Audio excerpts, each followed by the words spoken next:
जय भीम, नमो बुद्धाय साथियों। सद्धम सुबह सवेरे इस श्रृंखला के अंतर्गत आज फिर एक बार से आपके सामने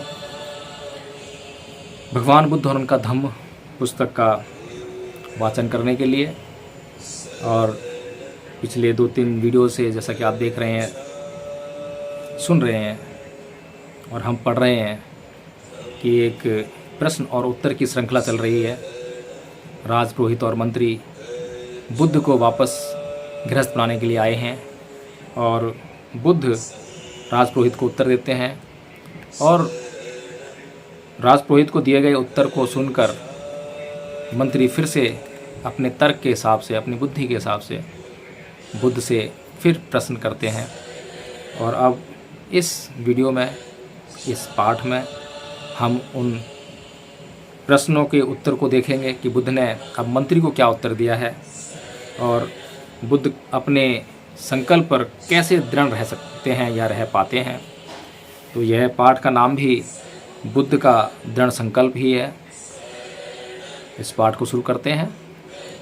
तब उस मंत्री के स्नेहपूर्ण और स्वामी भक्ति से भरे वचन सुनकर, जो उन राजा की आँखों के समान था, दृढ़ संकल्पी बुद्ध ने अपना उत्तर दिया, जो यथोचित और विषयानुसार था, और जो ना ही जटिल था अथवा ना ही जल्दबाजी में दिया गया था।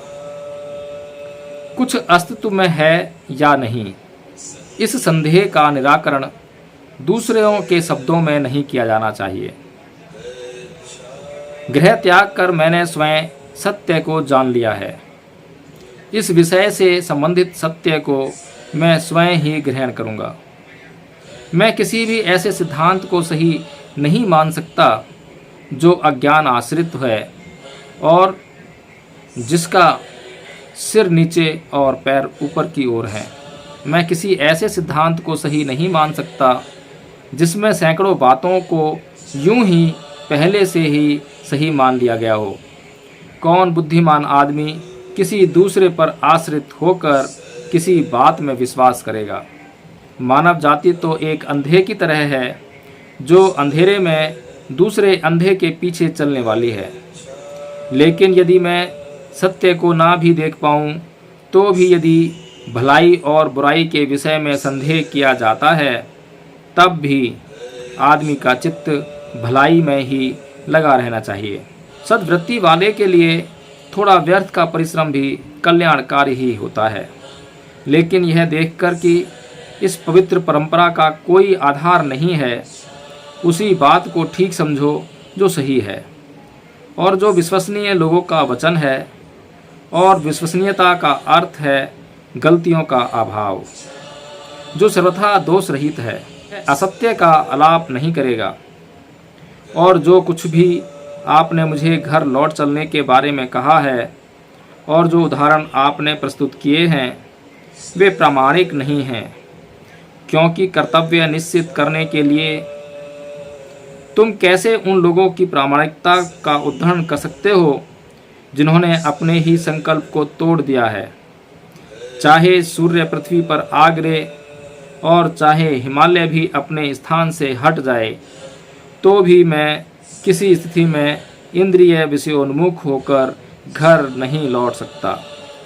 मैं जलती हुई आग में प्रविष्ट हो जाऊंगा, किंतु बिना अपने मानव कल्याण के उद्देश्य को पूरा किए घर नहीं लौटूंगा। अपने संकल्प के अनुसार विरक्ति के साथ तथागत उठे और अपने मार्ग पर चल दिए।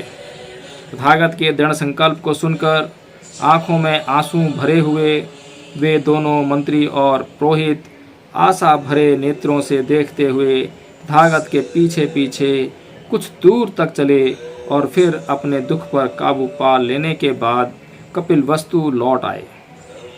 राजकुमार के प्रति हृदय में प्रेम होने के कारण और राजा के प्रति हृदय में भक्ति होने के कारण वे लौट पड़े, किंतु यदा कदा रुक रुक कर पीछे भी देखते जाते थे। वे ना तो उन्हें मार्ग पर जाते हुए देख सकते थे और ना ही उन्हें आँखों से ओझल होने देना चाहते थे। जो अपनी आभा से चमक रहे थे और सूर्य के समान पहुंच से परे थे। राजकुमार को घर लौटा लाने में असमर्थ होकर मंत्री और पुरोहित लड़खड़ाते कदमों से लौट आए। वे आपस में कह रहे थे, हम कैसे जाकर राजा को मुंह दिखाएंगे जो अपने प्रिय पुत्र के लिए ही तरस रहे हैं। तो साथियों, इस प्रकार से यह पाठ और यह भाग, जो कि चौथा भाग था, समाप्त हुआ। और इस प्रकार हम ये समझते हैं, जिस प्रकार मंत्री ने कुछ ऋषि मुनियों के उदाहरण दिए थे, और हम भी अक्सर सुनते हैं कि विश्वामित्र को अप्सराओं ने गृहस्थ जीवन में वापस लौटा लिया था। तो इस प्रकार के ऋषि मुनियों के उदाहरण से बुद्ध ने उत्तर दिया कि अपने ही संकल्पों पर दृढ़ न रह सके, उनके उदाहरण का इस संसार के लिए क्या लाभ। इस संसार के लिए उन्हीं उदाहरणों का लाभ हो सकता है जो दृढ़ संकल्पी हों, जिनके परिणाम सकारात्मक हों। इस प्रकार से हम देखते हैं कि जो संसार के लिए आवश्यक है, जरूरी है, बुद्ध ने उसी का अनुसरण किया और इस प्रकार अपने मार्ग पर चलते गए।